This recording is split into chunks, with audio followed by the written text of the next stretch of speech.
national Thank over here going. Yeah, so next Sunday, you can get on YouTube and look at Prosperity Church, and you'll see him preach. Yes, can't hide. We ready? Hallelujah, praise God, it is good to be here today. Had a magnificent weekend with some friends and met some new friends, and you know, it's just good to belong to God and to be able to go places. And you know, it's nice to see people come and talk about God to you. You know, because the cat's out of the bag. Most of my friends that own a pasture, you know, they just all the people come. I even had people trying to do confession on me last night, which I'm like, well, you want me to listen, I will, but you know, he's the one that's going to control the forgiveness, not me. But I'm just grateful that God is what He is, you know. And I want to tell you something to kind of expound on what my dear first cousin, Brother Wayne, pastor in training, assistant pastor, haven't titled it quite yet. I got to figure out how to do that. Yeah, but anyway, intern pastor. There you go.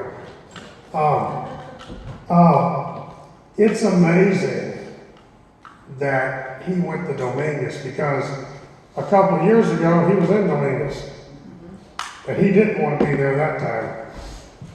You know, so, and in reality, I got started in prison ministry, and I've already been down to Central America into the prison. I ended up in Africa into the prison. I mean, I got big ambitions. If you know, God so chooses, I will go. But it's because of what he explained to me. I really didn't know what was going on currently in the prison ministries until, you know, he opened my eyes and led me to a brother that I called that led me to what I'm doing now in prison ministries. So prison ministries is a big thing. Chaplain Turner that's in Belize, that's a big thing he's doing down there. You got to realize that he's coordinating for the first time in the history of that prison other churches, and they say even he didn't think that other churches would be so much involved, but what's happening is he's finding out, because there's now a coordinator instead of a bunch of craziness. Has anybody ever been deep into Mexico or somewhere and seen how organized things are? Just imagine how a prison is in Central America, all right? But things are starting to organize, and groups are forming, and it's starting to work to where the community and the country is getting involved in the prison for the first time. You know, and they just needed a coordinator, and that's what a chaplain basically is. It's a coordinator. A godly coordinator. So it's a blessing for that. And so I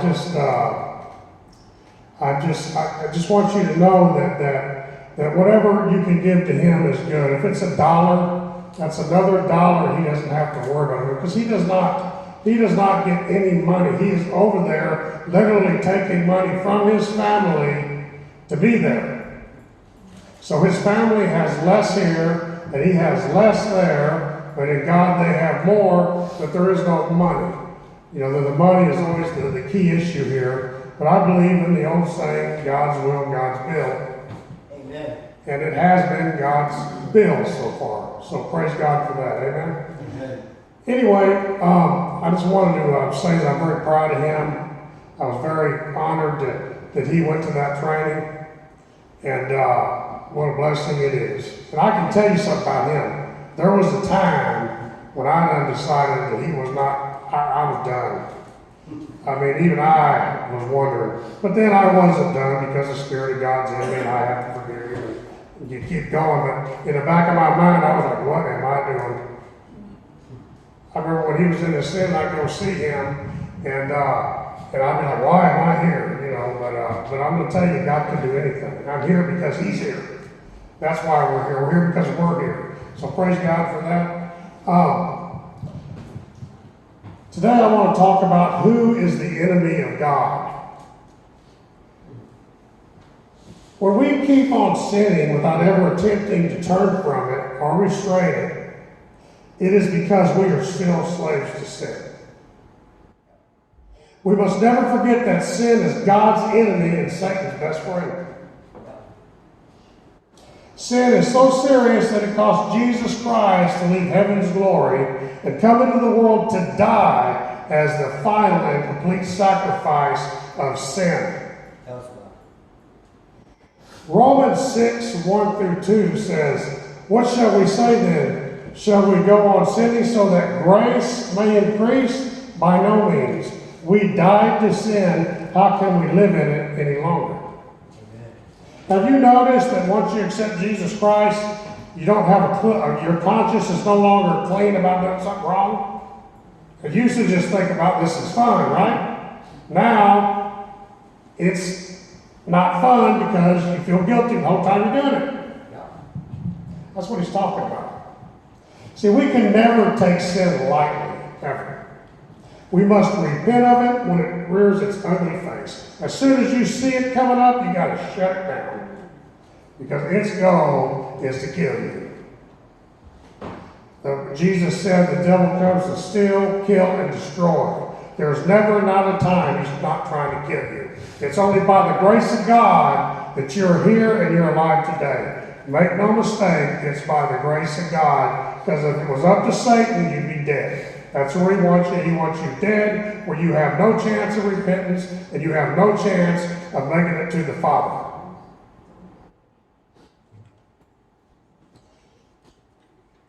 And with God's help, he will cast sin out of our lives.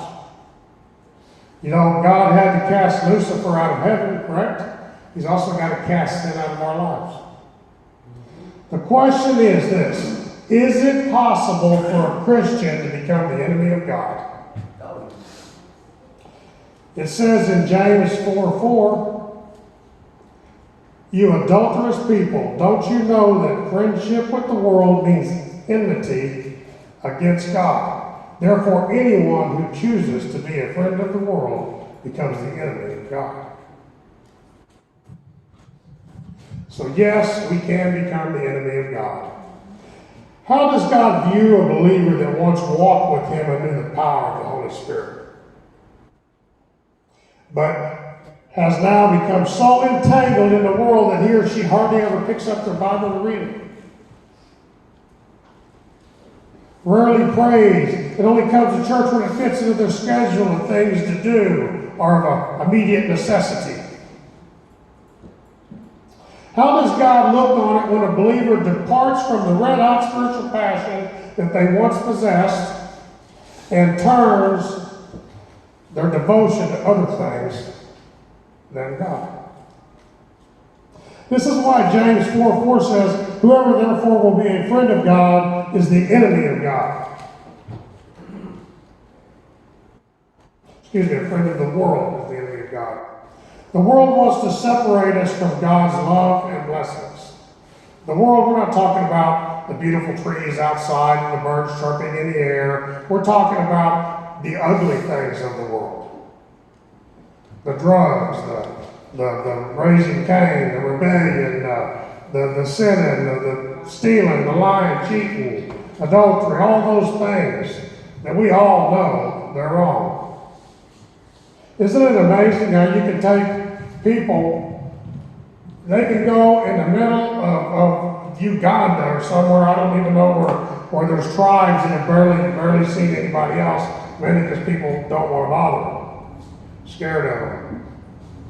But even they know it's not right to sleep with someone else's wife. It's not right to steal something. You know, they're born with this knowledge in them of right and wrong. And we know by our character from God in us that what is right and what is wrong.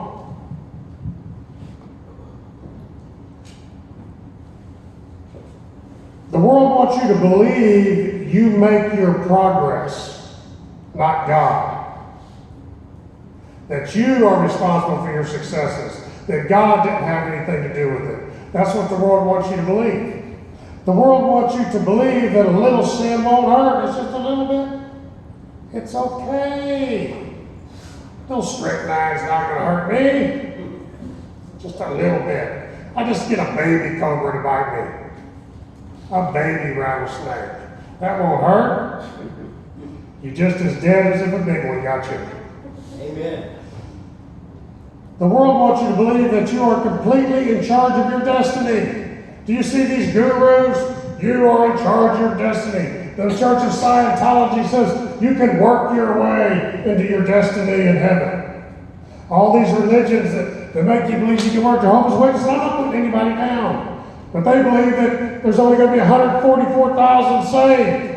What do you think? I got a chance of getting to heaven next to St. Peter? We might as well just give up.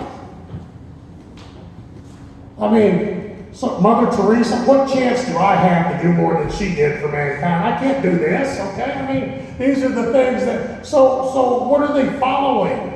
And then you have to work your way to heaven. I had a brother the other night tell me, he said, I was ordained over the 4th of July by a man. And he started telling me, I said, well, good, you're a Jehovah's Witness now.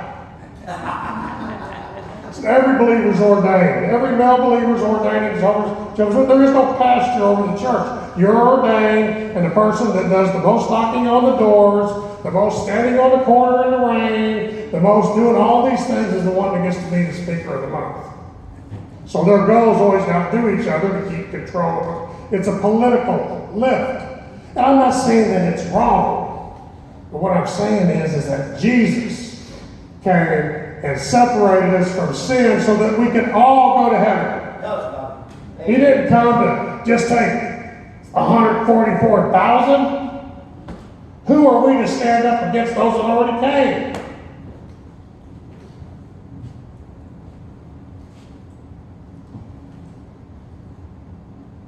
The world wants you to believe that it's not God, it's you. You can work it, you can do it.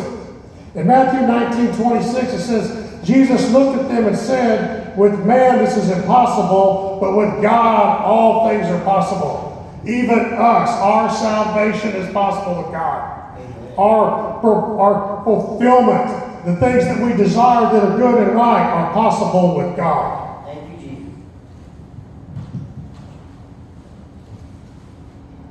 When we accept sin as okay, we separate the possibility of God opening the doors ahead of us that we can't. Let me read that again. This is going to get into something you need to hear this. When we accept sin as okay, we separate the possibility of God opening the doors ahead of us that we cannot open. As a matter of fact, until we accept them, the only doors that God's going to put in front of us to open are doors that lead back to Him. We can't propel in what we do professionally or anything else because the only doors He cares about is what's going to get us back right with Him. When I was, it's kind of the cat and mouse game. That's what we play with God, cat and mouse, you know. We go, He says, there comes the cat, we go back, the cat, we go back in the home, back cat. You know, we don't need God, I haven't seen the cat, we go out, there's the cat, we go back in the home. You know, so it's a cat and mouse game. When I was in business, before I'm in business now with the work that I do, I was successful. I did good. But when I started that business, I was praying. I wasn't running around preaching, but I was praying every day at least. And as I got more successful, I prayed less and less and less. And then guess what? I was back just as bad off as I was than ever was. Because I was separating myself from God. So what did God do? No matter what I asked God to bless me, no matter what doors I tried to push open myself, they wouldn't go. God would not help me open them. Do you know why? Because the only doors He was interested in was the doors that would bring me back to Him.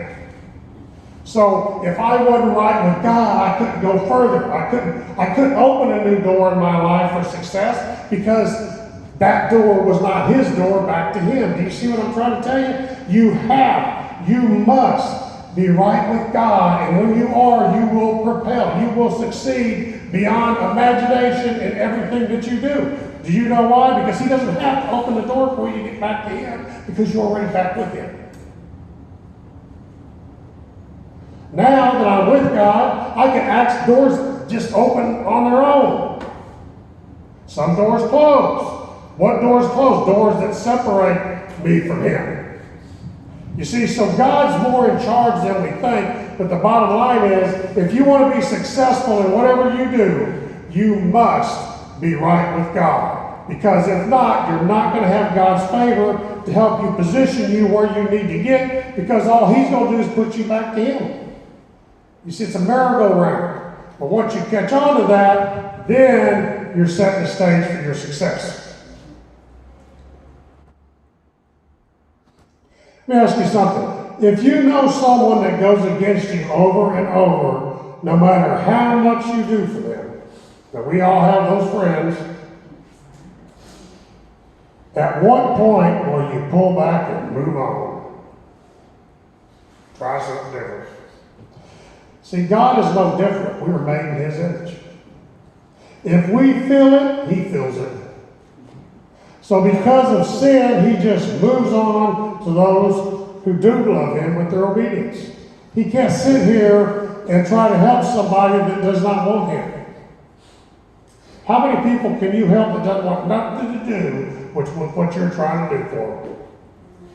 I don't care how much you love them. I don't care if it's your child, your mother, your puppy. It doesn't matter who it is. If they don't want nothing you have to do with you, and they don't want to listen because they're so lost in their own, you can't help them until they're ready.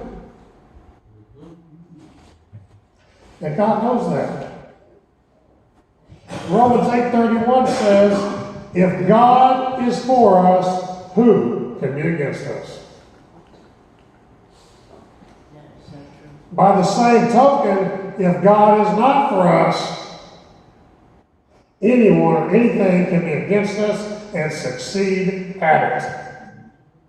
We have no covering. We have no shield. Yesterday, we seen there's these guys that stand on the corners. They get the little white slips out. They're usually recovering addicts or whatever. And hopefully you'll donate $1 or something to keep their home going or whatever. There was this one young man, and he was just jumping into traffic, and cars were coming at him, and Sister Sabrina was concerned. Well, she had a right to be. But then we just started laughing and said, well, he's covered. Obviously, right? He's covered. He's shielded. He's just proven it, But here, don't be doing anything down running through traffic. But I mean, the bottom line is that if we're not covered, it's because we don't belong. And what if God Himself takes a stand against us?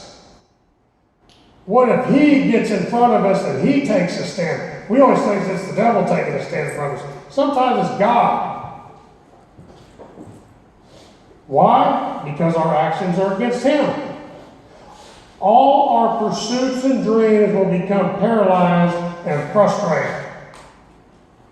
So we will not succeed. God is not against us being prosperous and blessed. Quite far from the part. What He is against is when our possessions become more important to us than He is. He's against whatever takes His place in our hearts. Whatever. When the things of the world move from our hands into our hearts, that is a violation that concerns Him the most, and He calls it idolatry. Matthew 6:24 says, no man can serve two masters, for either he will hate the one and love the other, or else he will hold to the one and despise the other. Ye cannot serve God and mammon. Most people think mammon means money, but it doesn't just mean that. It's a catchword for a lot of things. Mammon was the expression used by the Jewish community of the New Testament times to express the idea of worldliness. So when Jesus said it was impossible to serve God and mammon, He was actually saying that it was impossible to serve God and worldliness. And again, we're not talking about the beautiful birds chirping and the flowers. We're talking about the ugly things. So when our personal pride is wrapped around our worldly pursuits, James 4:6 says, God resists the proud, but gives grace to the humble. Amen. This emphatically declares that God takes it so personally when the believer turns his devotion from him to the world, that he sets himself into opposition to that believer. He goes against you. He sets himself against you.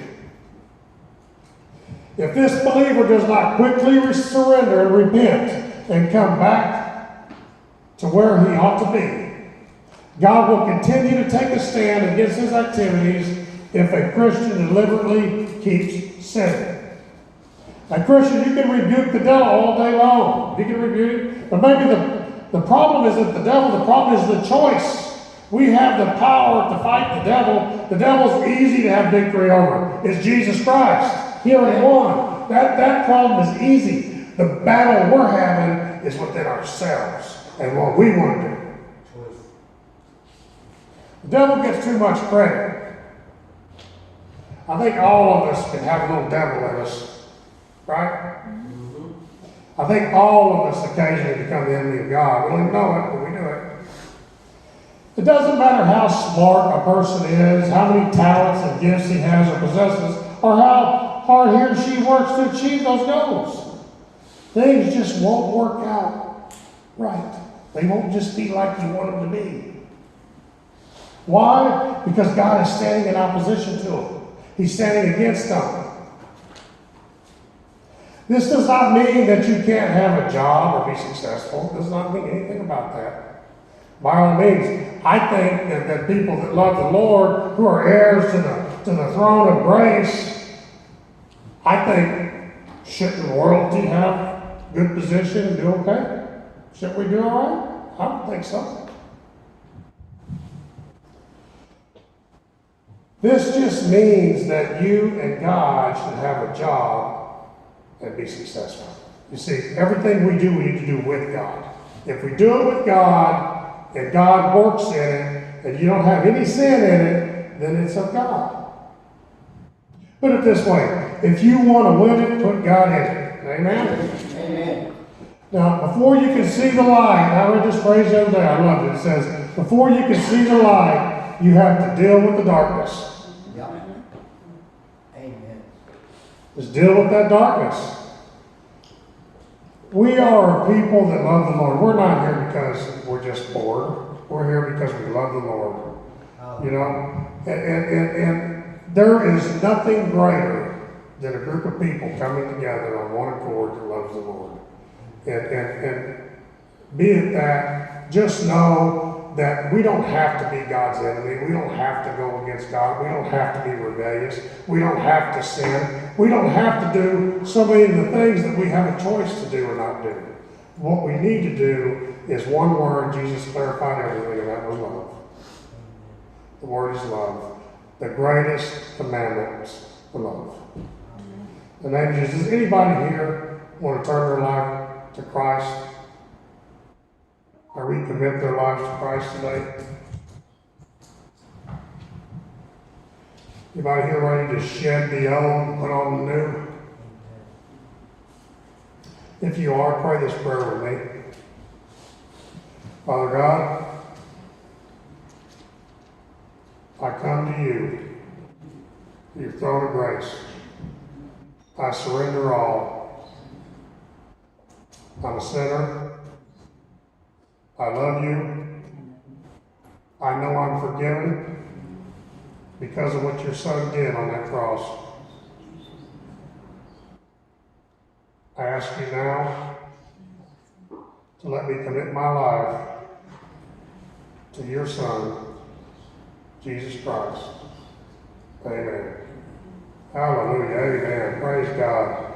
Amen. You ready? So God bless y'all. Thank you.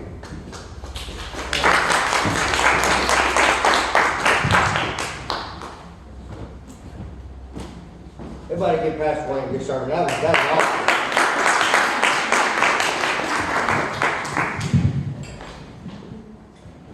Everybody bow your heads, please. Dear Father, we're so thankful for what your Son did on the cross for us, Father. Father, we humbly come before your cross. Just like before, we ask that you forgive us, Father. Father, we repent of what we've got, and we go forward from this day forth, knowing that you love us no matter what, that no weapon will prosper against us, Father, formed against us. Father God, be with each one of our members this morning as they go out into the world. Let them be the light that you meant us to be, Father. Father God, we thank you so much. In Jesus' name we pray. Amen. Amen. Hallelujah.